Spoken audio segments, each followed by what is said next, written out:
আজকের গল্প কথাকলি গ্রাম দেখা। গল্পটি শুনে আপনাদের যদি ভালো লাগে তাহলে অবশ্যই চ্যানেলটা সাবস্ক্রাইব করে আমাদের পাশে থাকবেন এবং বেল আইকনটা প্রেস করে অলে ক্লিক করে দেবেন, যাতে আমি ভিডিও পোস্ট করার সঙ্গে সঙ্গে আপনাদের কাছে তার নোটিফিকেশন পৌঁছে যায়। আর একটু লাইক করে দেবেন আর কমেন্টস করবেন। কমেন্টস এর জন্য বসে থাকি, খুব ভালো লাগে কমেন্টস পড়তে, তো কমেন্টস করে দেবেন একটু। আর যদি ভালো লাগে তাহলে অবশ্যই একটু শেয়ার করে দেবেন। শুরু করছি আজকের গল্প, কথাকলি গ্রাম দেখা। আজন্ম শহরে বড় হওয়া এবং পড়াশোনা করা বিত্তশালী ব্যবসায়ী অমরেন্দ্রনাথ ঘোষালের একমাত্র কন্যা কথাকলি। তাদের পৈতৃক বাড়ি আনন্দপুর গ্রামের বাড়িতে এসেছে কদিনের জন্যে, উদ্দেশ্য নিজের গ্রামকে চেনা। শৈশবেই পিতৃমাতৃহীন কাকার বাড়িতে মানুষ হওয়া গ্রামের সহজ সরল ছেলে রোহনের সাথে কথার গ্রামের এক চায়ের দোকানে আলাপ হয়।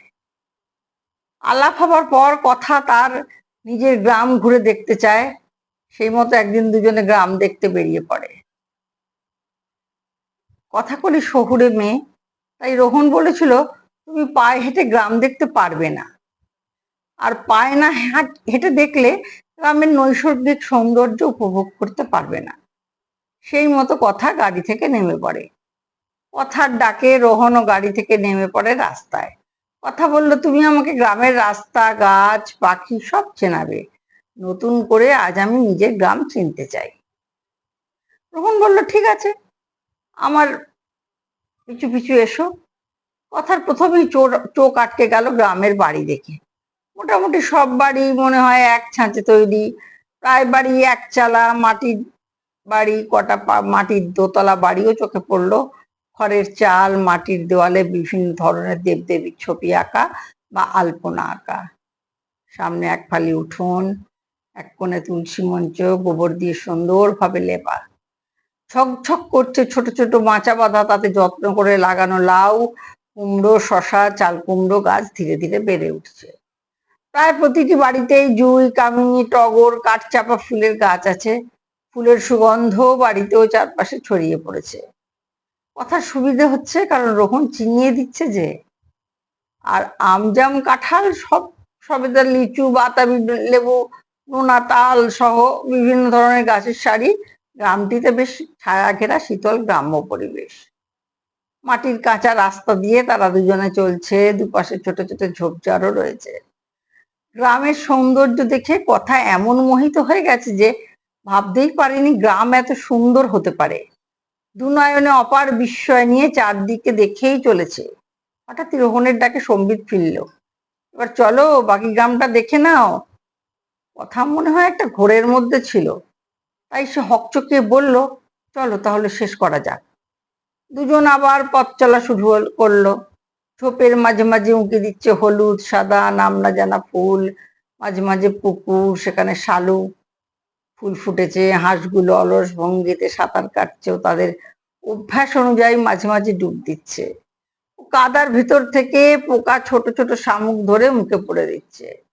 পানকৌড়িও সাঁতার কাটছে, আর ছোট মাছ চোখে পড়লেই নিমেষেই তাকে শিকার করছে। আবার চোখে পড়ছে এক পায়ে সাদা বক দাঁড়িয়ে আছে জলে, মনে হয় শান্ত, ধ্যান মগ্ন, কিন্তু না, সেও মাছ শিকারের তালেই রয়েছে। কথার হঠাৎ চোখ পড়লো পুকুরের পাড়ে এক নারকেল গাছে। সে দেখে এক উল্টানো কলসির মতো একটি পাখির বাসা। সেখানে একটি ছোট পাখি এসে ঢুকলো, খানিকটা সময় পর আবার বেরিয়ে উড়ে চলে গেল। রোহনকে জিজ্ঞাসা করলো, ওটা কি পাখি? রোহন বলল, এটাই পাখিদের মধ্যে সবচেয়ে শিল্পী পাখি, বাবুই। বাসা তৈরিতে এর চেয়ে দক্ষ আর কোনো পাখি নেই। এরাই রাতের বেলায় তাদের বাসায় আলো জ্বালায়। কথা হতবাক হয়ে শুনে ভাবছে, কি বলছে ছেলেটা? পাখি, তাও নেহাত ছোট, সে জ্বালবে আলো? রোহন কথার মুখ দেখে অনুমান করলো কথা ঠিক বিশ্বাস করতে পারছে না। তাই তখনই বলল, তুমি নিশ্চয় শুনেছ জোনাকি পোকার কথা, তার আলো মিটমিট করে রাতে জ্বলে। কথা বাধ্য মেয়ের মতো মাথা নাড়ল। রোহন বলল, ওই জোনাকি পোকাকে বাবুই পাখি ধরে নিয়ে আসে, গোবর দিয়ে তার বাসার দেওয়ালে আটকে রাখে। রাতে তার বাসা আলোকিত হয়। কথা খুব খুশি হলো। এইসব তথ্য পেয়ে এমনিতেই অনেক পাখি রোহন আস্তে আস্তে চিনিয়েছে, যা বইতে পড়েছে সেই সব পাখি চোখের সামনে দেখতে পেরে খুব আনন্দ পেল। টুনটুনি, দোয়েল, চড়াই, বক, কাক, শালিক, বউ কথা কও, চন্দনা, টিয়া, বুলবুলি, ফিঙে, ঘুঘু, মাছরাঙা, শ্যামা ইত্যাদি। আবার পুকুরে অজস্র মাছের সম্ভার। গাব, শেওড়া গাছ ও বাঁশের ঝোপ গাছ দেখে ভয়ও পাচ্ছে, কেননা বাবার কাছে শুনেছে বাঁশ গাছে বা শেওড়া গাছে ভূত থাকে। পুকুরে সূর্যের আলো পড়ে, চোখ ঝলসে যাচ্ছে।